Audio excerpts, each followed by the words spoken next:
آپ نے اپنے قافلے کو لے کر، یہ اب قافلہ کوئی 1 لاکھ کے قریب ہو چکا تھا، اب مینا تشریف لے گئے، مسجد خیف، وہاں آپ کا خیمہ لگا، وہاں آپ نے 5 نمازیں ادا فرمائیں، یہ جمعرات کا دن تھا، اور 5 نمازوں کے علاوہ وہاں کوئی اور عمل آپ نے نہیں فرمایا، اور جمعے کی صبح پھر آپ نے فجر کے بعد ہی عرفہ کی طرف سفر شروع فرمایا، اور جبریل نے آ کر کہا یا رسول اللہ، اللہ کہہ رہے ہیں لبیک، زور سے کہیں، زور سے لبیک کہیں، تو آپ بھی اور صحابہ بھی زور زور سے لبیک کہہ رہے تھے۔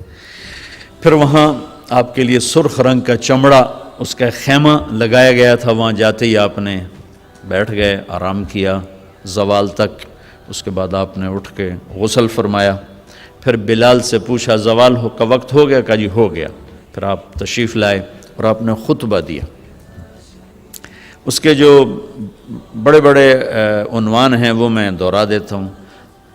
10 تاریخ کو خطبہ دیا، 11 کو دیا، 9 کو دیا، 9، 10، 11، 3 دن آپ نے جو تقریر فرمائی، ایک ہی تقریر ہے، تینوں دن ایک ہی تقریر ہے، تھوڑی کمی بیشی کے ساتھ، اور ہر تقریر کو آپ نے یہاں سے شروع کیا کہ لوگوں، جیسے یہ بیت اللہ قابل احترام ہے، یہ دن قابل احترام ہے، یہ مہینہ قابل احترام ہے، تمہارے جان، تمہارے مال، تمہاری عزت ایک دوسرے کے لیے قابل احترام ہے، کسی کی جان کے دشمن نہ بننا، کسی کے مال کے دشمن نہ بننا، کسی کی عزت اور آبرو کے دشمن نہ بننا، حقوق العباد پر ہی یہ سارا خطبہ مشتمل ہے، عبادات کا اس میں کوئی ذکر نہیں آیا ہے۔ دوسرا ارشاد فرمایا کہ آپس کی لڑائیاں میں نے بند کر دی ہیں، اور سب سے پہلے میں اپنے خاندان کی لڑائی ختم کرتا ہوں۔ آپ کے تایا کے پوتے ربیعہ بن ایاس بن حارث بن عبد المطلب کو حذیل نے قتل کیا تھا، فرمایا میں یہ خون معاف کرتا ہوں، آج کے بعد تمہاری جاہلیت کی لڑائیاں میرے پیروں تلے دفن ہوگی۔ پھر فرمایا آج کے بعد میں سود کو ختم کرتا ہوں، یہ میرے پیروں تلے دفن ہو گیا، کسی نے نہیں دینا، کسی نے نہیں لینا،